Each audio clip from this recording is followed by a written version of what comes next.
entenda o tamanho da importância que Deus dá para você e para mim como seus filhos. Verso 26. E Deus disse: façamos o homem à nossa imagem, conforme a nossa semelhança. Tenha ele domínio sobre os peixes do mar, sobre as aves dos céus, sobre os animais domésticos, sobre toda a terra e sobre todos os animais que rastejam pela terra. Verso 27. Assim Deus criou o homem à sua imagem, a imagem de Deus o criou. Homem e mulher os criou. E o versículo 28 começa dizendo: Deus os abençoou. Então, quando nós olhamos esse texto da Bíblia Sagrada, da Palavra do Senhor, aonde vai nos falar sobre a criação, quando Deus, na sua soberania, na sua grandeza, no seu amor, ao criar todas as coisas e ao formar o homem, nós vemos aqui uma espécie de reunião, ou nós podemos chamar aqui como se o primeiro concílio, aonde a Trindade Santa, Pai, Filho e Espírito Santo, eles se reúnem com o propósito de formar o homem. E o versículo 26, ele começa com a expressão: façamos o homem. Então, a criação humana, o homem, ele é resultado da criação de Deus. E é interessante nós observarmos que, apesar de todas as coisas terem existido a partir da palavra de Deus, quando, ao formar o homem, nós não ouvimos Deus falando: haja o homem, como Deus falou: haja sol, haja lua, haja os... Não, Deus forma o homem. E nós vemos aqui a expressão façamos, e nós podemos entender claramente a ação da Trindade Divina, o Pai, o Filho e o Espírito Santo, na formação do homem. Deus como ser criador, Jesus Cristo como a palavra, e conforme está escrito no capítulo 1 do Evangelho de São João, o Verbo, ou seja, a palavra em ação na criação. E quando Deus forma o homem, a Bíblia vai nos dizer que Deus sopra nas suas narinas e o homem recebe o fôlego de vida e se torna alma vivente. Então nós vemos claramente a ação da Trindade na criação do homem. Mas o que eu quero chamar a sua atenção é que quando Deus forma o homem, Deus tem uma preocupação principal. E a preocupação principal de Deus é: façamos o homem à nossa imagem, conforme a nossa semelhança. Então Deus, na sua soberania, na sua grandeza, ao formar o homem, como todo pai gosta de ver nos seus filhos os seus traços ali representados, os seus traços ali delineados.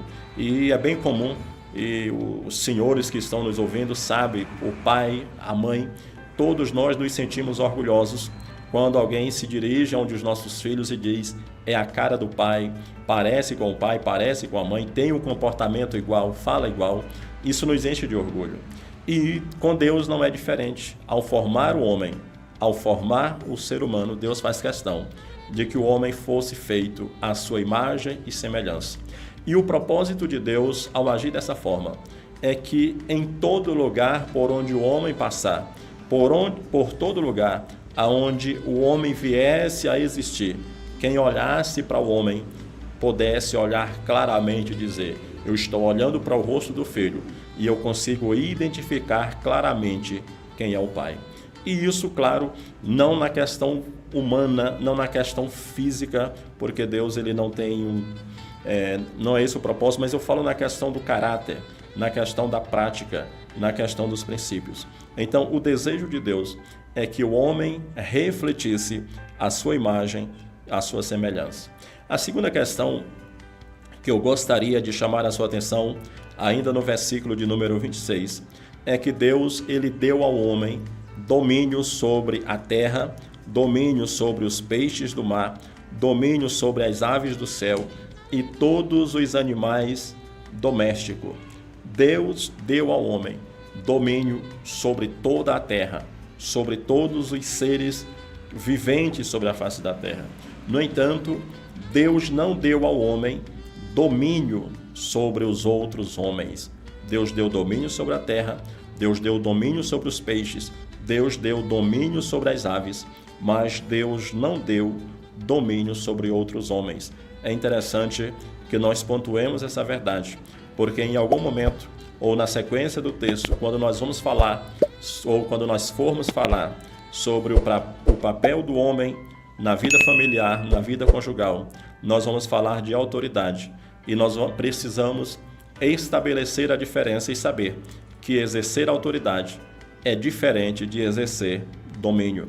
No versículo 27, a Bíblia vai dizer: assim, Deus criou o ser humano, ou Deus criou o homem, à sua imagem. A imagem de Deus os criou, macho e fêmea. Então, é interessante que você entenda essa verdade. Você que está me ouvindo nessa tarde, você que está ouvindo esta palavra, talvez você tenha passado por momentos de dificuldades, talvez você tenha passado por situações em que você se sentiu humilhada, em que alguém tentou diminuir você de alguma forma, alguém tentou fazer com que você se sentisse inferior por algum motivo. E eu quero, nesta tarde, trazer esta palavra de Deus ao seu coração e à sua vida. Você foi criado, você foi feito à imagem e semelhança de Deus. E o propósito de Deus é que você traga no seu caráter, que você traga no seu viver, que você traga as marcas do seu Pai, que é Deus. Então não importa o que disseram, não importa o que pensam ao teu respeito, eu quero que você entenda, você foi feito imagem e semelhança de Deus. Então esse é o primeiro ponto para nós partirmos para a sequência, para o estudo do tema que nós nos colocamos à disposição. Gostaria também de chamar a sua atenção para mais um texto da palavra do Senhor. E eu gostaria de fazer menção do livro do profeta Isaías, o profeta messiânico. Livro do profeta Isaías, capítulo 55, versículo 8, ou versículos 8 até o versículo de número 11. O livro do profeta Isaías, capítulo de número 55, versículos 8 até o versículo 11. Eu quero que você entenda as palavras que nós estamos trazendo, baseado não naquilo que pensamos, mas naquilo que a palavra do Senhor nos diz. A primeira questão que eu gostaria de pontuar com você, mais uma vez frisando a você: não esqueça, você foi criado, você foi formado para ser imagem e semelhança de Deus. Isaías capítulo 55, versículos 8 até o versículo de número 11. Versículo 8, Deus falando através do profeta ao seu povo, ao povo de Israel: porque os meus pensamentos não são os pensamentos de vocês, e os seus caminhos não são os meus caminhos, diz o Senhor. Porque assim como os céus são mais altos do que a terra, assim os meus caminhos mais altos do que os seus caminhos, e os meus pensamentos mais altos do que os seus pensamentos. Porque assim como a chuva e a neve descem dos céus e para lá não voltam, sem que primeiro reguem a terra e a fecundem e a façam brotar para dar semente ao semeador e pão ao que come, assim será a palavra que sair da minha boca. Não voltará para mim vazia, mas fará o que me apraz e prosperará naquilo para que a designei. O Senhor Deus falando através do profeta Isaías ao povo de Israel, ao seu povo, ele traz estas palavras e ele traz essa orientação ao povo de Israel, dizendo que os pensamentos de Deus são mais altos do que os pensamentos do homem. Os projetos de Deus, os caminhos de Deus são mais altos do que os caminhos do homem. E ele termina esses versículos dizendo que assim como os céus estão mais altos do que a terra, assim os pensamentos do Senhor são mais altos do que os pensamentos do homem. Porque da mesma forma que a chuva que desce sobre a terra, ela não volta sem que molhe a terra, sem que a terra seja fecundada para produzir frutos, assim as a palavra que sai da boca do Senhor, ela não voltará vazia, mas cumprirá o seu projeto, aquilo que Ele apraz e diz, e prosperará naquilo que a designei.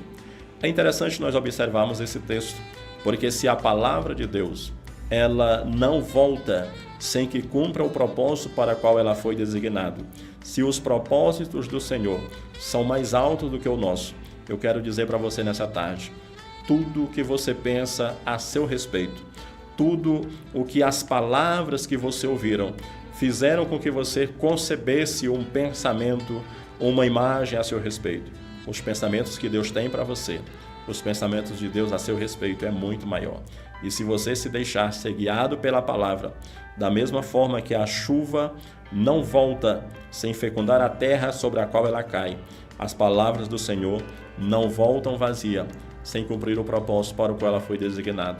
E o propósito para o qual a palavra do Senhor foi designada, nós vemos isso relatado pelo apóstolo Paulo, na epístola aos Romanos, no capítulo 12 e o versículo de número 2, que ele termina dizendo, para que experimenteis qual seja a boa, agradável e perfeita vontade do Senhor. O meu desejo, a minha oração, o desejo do meu coração é que você seja alcançado por esta palavra e que você possa verdadeiramente entender o propósito para o qual Deus criou você, o que Deus tem a seu respeito e que você possa viver de forma que o Pai Celeste possa olhar e dizer, verdadeiramente, o meu filho, a minha filha, entendeu o meu propósito e está vivendo exatamente a vida que eu sonhei, que eu projetei, que eu preparei para que ele vivesse. E agora sim, começando a falar no tema que nós nos propusemos, princípios para uma vida familiar, para uma vida conjugal bem-sucedida. Eu achei importante que você entendesse, por isso nós frisamos o texto de Gênesis, sobre quem nós somos e com qual propósito nós somos criados. Nós fomos criados por Deus e nós fomos criados à sua imagem, à sua semelhança. Nós somos criados para sermos semelhante a Ele, imagem e semelhança de Deus. Nós vimos nas palavras do profeta Isaías que os pensamentos do Senhor são mais altos do que os nossos pensamentos. Os propósitos do Senhor são maiores que o nosso e que a palavra do Senhor, ela é eficiente, ela é eficaz e ela produz o efeito para o qual ela é destinada. E eu gostaria ainda de fazer menção de uma palavra ou de um verso, palavra do profeta Jeremias, no capítulo 29 e o versículo de número 11. O povo de Israel estava vivendo um momento talvez semelhante ao que muitos têm vivido nos nossos dias. O povo havia tido a sua cidade destruída, eles estavam como cativos na Babilônia, estavam como escravos. E a história bíblica vai nos dizer que só os mais pobres, os que estavam sem perspectivas, foram os que ficaram em Jerusalém. Mas eles ficaram em uma cidade onde o seu templo, o seu lugar de adoração, havia sido saqueado. Os objetos sagrados, os objetos de culto que eles tinham para adorar a Deus, haviam sido levados para a Babilônia. A cidade havia sido queimada, os muros estavam derrubados e eles estavam totalmente desprotegidos e expostos à vergonha e expostos aos seus inimigos. E nesse cenário, onde muitos não viam perspectivas, onde muitos só viam vergonha, onde muitos só viam tristeza, onde muitos só viam abandono, inclusive abandono do próprio Deus, Deus levanta o profeta Jeremias com uma palavra de ânimo. Deus levanta o profeta Jeremias com uma palavra de esperança.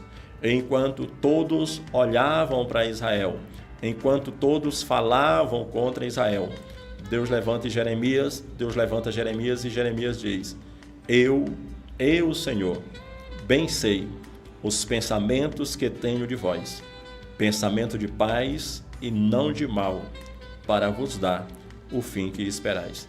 E eu quero que nessa tarde você receba esta palavra como um bálsamo para a sua vida, como um tranquilizante para a sua alma aflita, para a sua alma angustiada.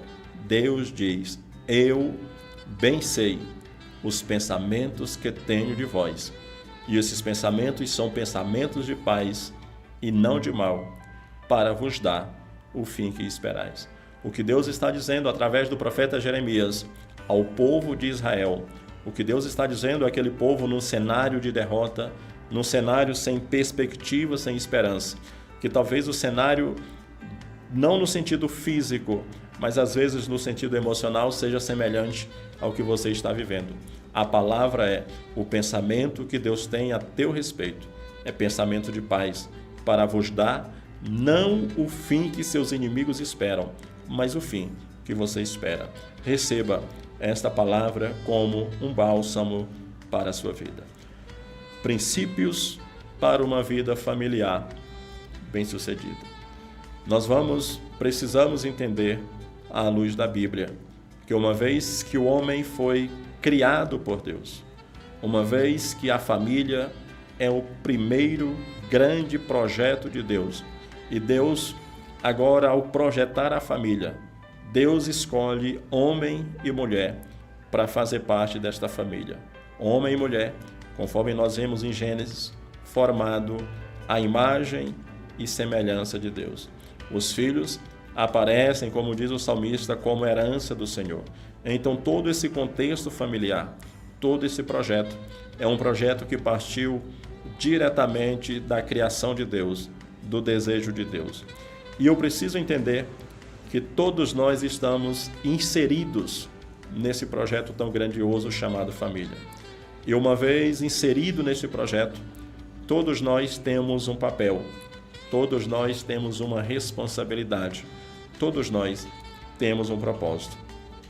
E não há como nós sabermos verdadeiramente qual é o projeto de Deus, qual era a intenção de Deus, sem que nós busquemos informação na palavra de Deus. E a palavra de Deus, ela vai nos trazer a orientação verdadeira, a orientação necessária. E eu quero convidar você a acompanhar com o coração aberto, com tranquilidade, com sensibilidade, e entender qual é o propósito, ou qual foi o propósito para o qual o Senhor te informou. Falando de família, nós vemos na palavra do Senhor algumas orientações que vão nos nortear nesse estudo, nessa reflexão. É preciso que eu entenda que a palavra do Senhor, ela vai definir de forma muito clara qual o papel do homem, como ele deve se comportar, qual o papel da esposa, como ele deve se comportar, qual o papel dos filhos, como ela deve se comportar, como os filhos devem se comportar em relação aos pais e como os pais devem se comportar em relação aos filhos. E eu gostaria de chamar a sua atenção nessa tarde, ou posteriormente, ao você ouvir esta mensagem, ao você ouvir esta palavra, independente da sua crença religiosa, independente do seu credo, esta palavra, ela traz princípios que, se aplicados, elas verdadeiramente produzirão, como diz o texto do profeta Isaías no capítulo 55, ela verdadeiramente produzirá o efeito necessário para a sua vida. Eu quero repetir mais uma vez: não se sinta confrontado, não se sinta afrontado, mesmo que você seja confrontado, mas não se sinta afrontado. A palavra de Deus confronta, ela não afronta. E eu tenho certeza que se você, com sensibilidade, baixar a guarda, por assim dizer, e ouvir essa palavra, e você ter ou entender a necessidade de colocá-la como prática na sua vida, você vai ver verdadeiramente que é um desejo de Deus e que esta palavra, ela vai ser um bálsamo na sua vida. Eu quero começar nessa tarde, conforme nós havíamos falado, há um projeto de Deus, o homem tem o seu papel a cumprir, o homem tem o seu papel a desempenhar, a mulher tem o seu papel, os pais em relação aos filhos e os filhos em relação aos pais. E eu gostaria de conversar com você. Nós vamos começar nessa tarde, na quinta-feira, nós retomaremos esse assunto. Mas eu gostaria de conversar com você sobre esses 4 tópicos. Nós já vimos no livro de Gênesis, e nós lemos isso ontem. Você que não nos ouviu, você que não acompanhou a programação ontem, se tiver uma oportunidade, um tempinho, volte lá. Entre lá nas mídias sociais da Rádio Guarda dos Ferreiros, veja o programa de ontem, ele está gravado. E nós falamos no livro de Gênesis sobre a primeira ordenança, ou primeira ordem de Deus para o homem. Ao formar o Jardim do Éden, Deus deu ao homem a ordem: lavrar e cuidar, fazer produzir, mas também a responsabilidade de proteger. E Deus aqui já dá ao homem, dentro desse grande projeto chamado família, a primeira responsabilidade. A primeira grande ordem de Deus para o homem, a responsabilidade do homem na família. Cuidar é ser o protetor, é ser aquele que traz segurança, é ser aquele que traz confiança, é ser aquele que traz a estabilidade. E quando nós falamos de proteção, nós não estamos falando apenas da proteção física, nós estamos falando da proteção emocional, nós estamos falando da proteção financeira, porque o homem também é provedor. E se você entende sobre, está disposto a abrir o seu coração para entender sobre princípios religiosos, sobre relacionamento do homem com Deus, no que diz respeito à questão espiritual, o homem também tem a responsabilidade de trazer uma proteção, uma cobertura espiritual sobre a sua casa. Então, a primeira grande responsabilidade do homem na família é ser o protetor, é ser aquele que cuida, mas também é ser aquele que faz produzir. E quando nós olhamos o livro de Gênesis, no capítulo 5, o versículo 25, e eu quero chamar a sua atenção até o versículo também de número 28. Efésios, carta de Paulo aos Efésios, capítulo 5, versículo de número 25 vai dizer: maridos, que cada um de vós ame a sua esposa, como Cristo amou a igreja e se entregou por ela, para que a santificasse, tendo-a purificado por meio da lavagem da água pela palavra, para apresentar a si mesmo como igreja gloriosa, sem mancha nem ruga, nem coisa semelhante, porém santa e sem defeito. Assim também, o marido deve amar a sua esposa, como ama o próprio corpo. Quem ama a esposa, ama a si mesmo. Então, a recomendação do apóstolo São Paulo, orientado aqui pelo próprio Deus, trazendo dentro dessa proposta, trazendo os papéis, a função, o objetivo de cada um. Ele começa no verso 25 dizendo: maridos, cada um de vocês ame a sua esposa como Cristo amou a igreja.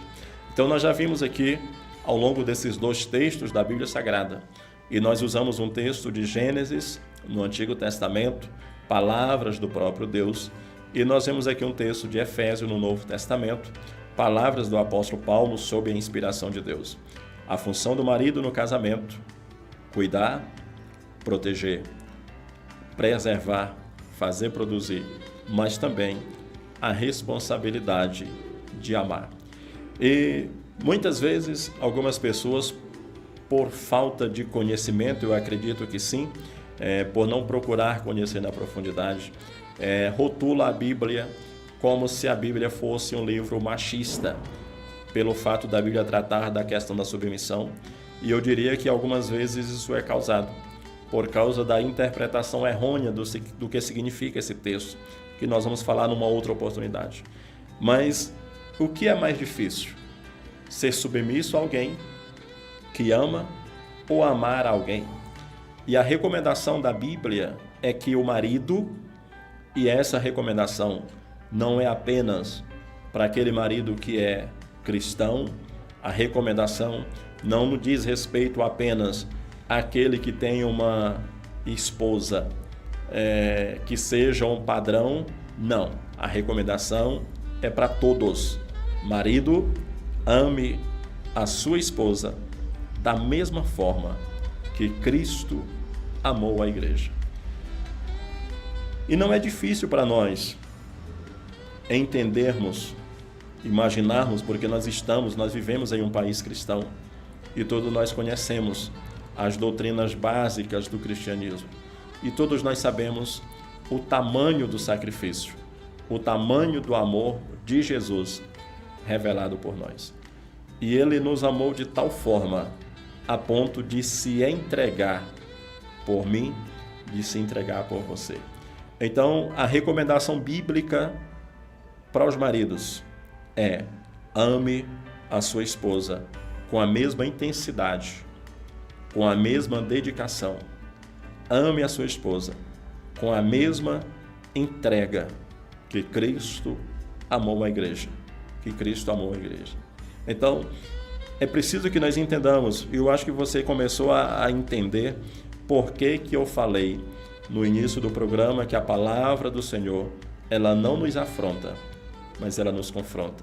Muitas vezes, nós achamos o sacrifício de Cristo lindo demais para ser falado sobre. Mas como viver isso na prática? Nós fomos feitos imagem e semelhança de Deus. E o desejo de Deus, dentro do propósito estabelecido para a família, é que você, marido, nós maridos, amemos as nossas esposas com a mesma intensidade, com a mesma entrega, com a mesma disposição em que Cristo nos amou. E se você e eu gostamos, temos alegria em saber que fomos alcançados pelo amor de Cristo, precisamos ter a mesma dedicação, o mesmo interesse, o mesmo propósito em amar as nossas esposas da mesma forma. A maridos, ame a vossa esposa da mesma forma que Cristo amou a igreja. Versículo 19 do capítulo 3 de Colossenses diz: maridos, que cada um de vocês ame a sua esposa e não a trate com arrogância. Que cada um de vós ame a sua esposa e não a trate com arrogância, não a trate com amargura. Essa é a maneira como Deus quer que o homem, que o marido se comporte em relação ao casamento, em relação à família. E eu quero convidar você a uma reflexão. Esta palavra te confrontou? Essa palavra te trouxe um choque? A palavra do Senhor nos diz que quanto mais nós somos confrontados, mais precisamos entender que é Deus querendo que nós melhoremos. Seja guiado pela palavra e permita que esta palavra ela possa mudar a sua vida, ela possa mudar a sua história. Pense sobre isso, pense sobre esta palavra.